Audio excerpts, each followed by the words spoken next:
நம்ம அதுக்கு உண்டான வழிபாடுகள் செய்தோம்னா இது எப்படி பலன் கொடுக்கும்? இது கந்த குரு கவசம் சொல்லலாம், வேல்மாறல் சொல்லலாம்.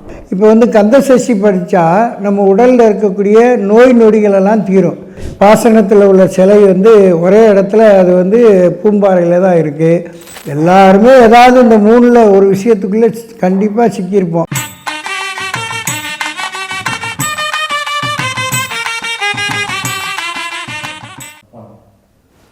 ஆன்மீக அன்பர்கள் அனைவருக்கும் வணக்கம்.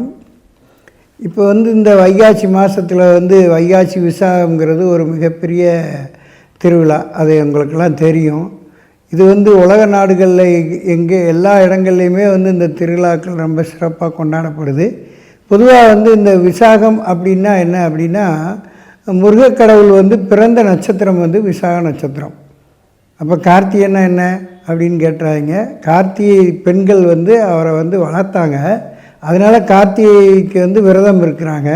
ஆனால் அவர் பிறந்த நட்சத்திரம் விசாக நட்சத்திரம். விசாக நட்சத்திரத்தில் பிறந்ததுனால தான் அந்த வைகாசி மாதத்தில் விசாக நட்சத்திரம் ரொம்ப முக்கியத்துவம் பெற்றிருக்கு. இந்த விசாக நட்சத்திரத்தில் நாம் ஒரு காரியங்களை செய்தோம் அப்படின்னா, குருவுக்குரிய நட்சத்திரம். அந்த நேரத்தில் ஒரு காரியம் செய்தோம்னா அது முழுமையான நமக்கு பலன் கொடுக்கும். இப்போ இந்த வைகாசி விசாகத்தை பற்றிய விவரங்களை நம்ம தெளிவாக தெரிஞ்சுக்குவோம். இந்த வைகாசியில் வரக்கூடிய இந்த விசாக நட்சத்திரத்தில் பெரும்பாலும் பார்த்திங்கன்னா எல்லா முருகனுடைய ஆலயங்களிலும் அவருடைய நம்ம பாஷையில் சொன்னால் பிறந்த விழா கொண்டாடுறோம். நம்ம எல்லாருமே பர்த்டே கொண்டாடுறோம் இல்லையா? அது மாதிரி முருகனுடைய பிறந்த நாளை அவங்க மக்கள் மகிழ்ச்சியாக கொண்டாடுறாங்க. இது தமிழ்நாட்டில் எத்தனையோ ஆலயங்கள், 6 அவருக்குரிய முக்கியமான ஆலயங்கள் இருக்குது. அது இல்லாமல் நிறையா இடங்களில் எட்டுக்குடி, மருதமலை, இது மாதிரி ரத்னகிரி, இப்படி முருகன் குண்டு இருக்கும் இடங்களெல்லாம் முருகன் இருக்கிறாரு அப்படின்னு சொல்லி முருகனுடைய ஆலயங்கள் ஒவ்வொரு இடத்துலையும் எங்கெல்லாம் மலை மேல் இருக்கிறாரோ அந்த முருகன் ஆலயங்களுக்கு ரொம்ப சிறப்பாக இந்த வைகாசி மாதத்தில் கொண்டாடப்படுது. அதே மாதிரி மலேசியாவில் உள்ள 10 மலை, இது மாதிரி வெளிநாடுகளில் இருக்கக்கூடிய எங்கெல்லாம் முருகனுடைய ஆலயங்கள் இருக்கோ அங்கெல்லாம் இப்போ முன்னாடியெல்லாம் அமெரிக்காவில், லண்டன்லாம் முருகன் கோயில் இல்லாமல் இருந்தது. இப்போ எல்லா இடங்கள்லையும் முருகனுக்குன்னு தனியாக ஆலயங்கள் கட்டி இப்போ வழிபாடு பண்ண ஆரம்பிச்சிட்டாங்க. இப்போ வெளிநாடுகள்லேயும் இந்த வைகாசி விசாகத்தை ரொம்ப சிறப்பாக கொண்டாடுவாங்க. நம்ம தமிழ்நாட்டில் கொண்டாடுற காட்டிலும் மலேசியாவில் இருக்கக்கூடிய 10 மலையிலலாம் பார்த்திங்கன்னா அலகு குத்துறது, காவடி எடுக்கிறது, அதுவும் பெண்களெல்லாம் ரொம்ப ஆக்ரோஷமாக அருளாசியோட துடிப்பாக ஆடிட்டு அந்த மலை மேலே ஏறி போய் அந்த இறைவன் முருகக்கடவுளை பார்க்குறது ரொம்ப சிறப்பு. இப்போ இந்த வைகாசி விசாகத்தில் நாம் என்ன மாதிரி விரதம் இருந்து நம்ம அதுக்கு உண்டான வழிபாடுகள் செய்தோம்னா இது எப்படி பலன் கொடுக்குங்கிறத பற்றி நம்ம தெளிவாக தெரிஞ்சுக்குவோம். பொதுவாக இந்த விசாக நட்சத்திரத்தில் அன்னைக்கு இப்போ நமக்கு 9/6 நமக்கு அந்த விசாக நட்சத்திரம் வருது. 10ஆம் தேதி பௌர்ணமி வருது. இந்த 9/6 தான் அந்த விசாக நட்சத்திரத்தை அன்னைக்கு நம்ம முருக ஆலயங்கள் எல்லாம் திருவிழாவாக வச்சுருக்குறாங்க. அன்னைக்கு நம்ம காலையிலேருந்து முடிஞ்ச அளவுக்கு ஏதாவது திரவ ஆகாரங்களை அருந்திக்கிட்டு நாம் எலுமிச்சை ஜூஸு இல்லை இளநீ தண்ணி அல்லது ஏதாவது ஒரு பழ ஜூஸ்கள், இது மாதிரி ஏதாவது ஒரு இதுகளை நம்ம உணவாக எடுத்துக்கிட்டு அன்றைக்கு பூரா உபவாசம் இருந்து, ஏற்கனவே இந்த காவடி எடுக்கிறவங்க, அந்த பால் குடம் எடுக்கிறவங்களாம் ஒரு வாரத்துக்கு முன்னாடியே முதல் வாரமே அல்லது இந்த அமாவாசை அன்னைக்கே காப்பு கட்டிடுவாங்க. அமாவாசையிலேருந்து 14 நாள் விரதம் இருப்பாங்க. அந்த 15 நாள் பௌர்ணமியோட 15 நாள் 14 நாள் அந்த விரதம் இருக்கக்கூடிய அந்த காலங்களில் முருகனை நினச்சி சஷ்டி பாடல்கள், அதாவது சஷ்டியினுடைய அந்த கவசங்கள் வடிக்கலாம், அல்லது கந்த குரு கவசம் சொல்லலாம், வேல்மாறல் சொல்லலாம். வேல்மாறலுக்கு மிகப்பெரிய சக்தி இருக்குது. என்ன அப்படின்னா, அந்த இப்போ கந்த சஷ்டி படித்தா நம்ம உடலில் இருக்கக்கூடிய நோய் நொடிகளெல்லாம் தீரும். கந்த குரு கவசம் படித்தா நமக்கு உள்ள அந்த ஒட்டுமொத்தமான இறை சக்தி நமக்குள்ளே ஐக்கியமாகும். அதே போல் இந்த வேல்மாறல் படிக்கும்போது செய்வினை, பில்லி, சூனியம், இந்த ஏவல் இதெல்லாம் நம்மளை விட்டு விலகி போகும்.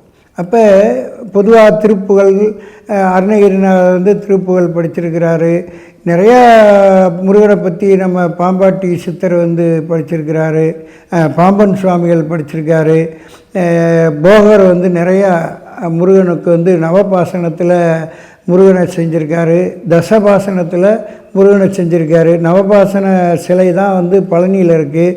தசபாசன சிலை வந்து கொடைக்கானலை தாண்டி பூம்பாறைங்கிற அந்த ஊரில் இருக்குது. உலகத்திலேயே 10 பாசனத்தில் உள்ள சிலை வந்து ஒரே இடத்துல அது வந்து பூம்பாறையில் தான் இருக்குது. இது மாதிரி இந்த முருக கடவுள், அதாவது இந்த பாசனம்னா என்னென்னா விஷம்னு அர்த்தம். ஒரு விஷத்தை மருந்தாக்கி அந்த சித்தர்கள் வந்து உருவாக்கி கொடுத்துருக்காங்க. அதுக்காகத்தான் பாருங்கள், முருக கடவுளுக்கு வாகனமாக வந்து மயில் இருக்கும். அந்த மயிலுக்கு காலில் வந்து ஒரு பாம்பை இடுக்கி பிடிச்சிருக்கும். அப்போ பறக்கும்போதே சில நேரங்களில் அந்த பாம்பை இடுக்கி பிடிச்சிருக்கும். என்ன அப்படின்னா, விஷத்தையே மருந்தாக்கியிருக்காங்க சித்தர்கள். அந்த அபூர்வமான நிகழ்வுகள் வந்து இந்த விசாக நட்சத்திரத்தன்னைக்கு நாம் விரதம் இருந்தோம்னா எதிரி கிடையாது, கடன் தொல்லை இல்லை, நோய் இல்லை. இந்த 3 விஷயம் எல்லாருமே ஏதாவது இந்த 3ல் ஒரு விஷயத்துக்குள்ளே கண்டிப்பாக சிக்கியிருப்போம். ஒன்று கடன் இருக்கும், உடல் ஆரோக்கியம் நல்லா இருக்கும், எதிரி இல்லாமல் இருப்பாங்க. இல்லைன்னா எதிரி தொல்லை இருக்கும், கடன் இருக்காது, நோய் நொடி இருக்காது. அதே வந்து நோய் இருக்கும், கடன் இருக்காது, எதிரி இருக்க மாட்டாங்க. இந்த 3 விஷயத்தில் யாராவது ஒருத்தர் ஏதாவது ஒரு விஷயத்தில் பாதிக்காமல் இருக்க மாட்டாங்க. அப்போ நிலம் சம்பந்தப்பட்ட பிரச்சனைகளாக இருந்தாலும், குழந்தை பாக்கியம் இல்லாமல் இருந்தாலும், அதே போல் இப்போ வந்து ஒரு ரொம்ப நாள் வழக்குகள் கோர்ட்டில் நிலுவையில் இருந்தாலும், இப்போ நான் சொன்ன மாதிரி உடல் உபாதைகள் இருந்தால் கந்த சஷ்டி படிங்க. ஆன்மீகத்தில் மிகப்பெரிய பவர் வேணும் அப்படின்னா கந்த குரு கவசம் படிங்க.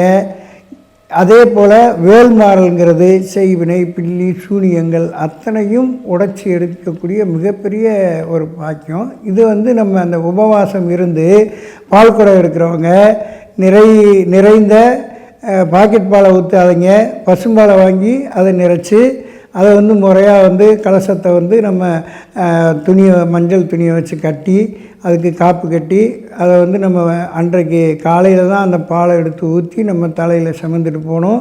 இதை வந்து பாலை வந்து ஏன் முருகனுக்கு நம்ம வந்து வழிபாடு பண்ணுறோம் அப்படின்னு சொன்னால், பஞ்சகவியம் சொல்லக்கூடிய 5 விஷயங்கள் பசுமாட்டிலேருந்து வருது. ஒன்று பால், தயிர், சாணம், கோமயம், நெய். இந்த 5 வந்து பஞ்சகவியம் சொல்லப்படுது. அதில் இந்த பாலுங்கிறது கோமாதாவிட்ட இருந்து வர்றதுனால அந்த பாலை நாம் உடுக்கும்போது அது வந்து இறைவன் வந்து மன அமைதி பெற்று நமக்கு வந்து ஆசீர்வதிக்கிறாருங்கிறதுனால எல்லாரும் பால் குடம் எடுக்கிறாங்க. காவடி எடுக்கிறதுங்கிறதுடைய நோக்கம் என்ன அப்படின்னா, எப்படி காவடி வந்து வளைஞ்சிருக்குதோ அது மாதிரி நாம் மற்றவங்களோட வளைஞ்சு நம்முடைய அந்த சூழ்நிலைகளை நமக்கு சரியாக இயக்கணுங்கிறக்காகத்தான் நம்ம இந்த வழிபாடை பண்ணுறோம். இது மாதிரி நம்ம இந்த வரக்கூடிய வைகாசி 9/6/2025 அன்னைக்கு வந்து தவறாமல் நீங்கள் திங்கக்கிழமை அன்னைக்கு முருகக்கடவுளை வழிபாடு பண்ணுங்கள். ரொம்ப சிறப்பாக இந்த வழிபாடு மூலமாக இந்த விசாகத்தில் உங்களுக்கு புத்திர பாக்கியம் கிடைக்கும். ஒரே ஒரு செய்தியை மட்டும் சொல்லி இந்த உரையை முடிச்சுக்கிறேன்.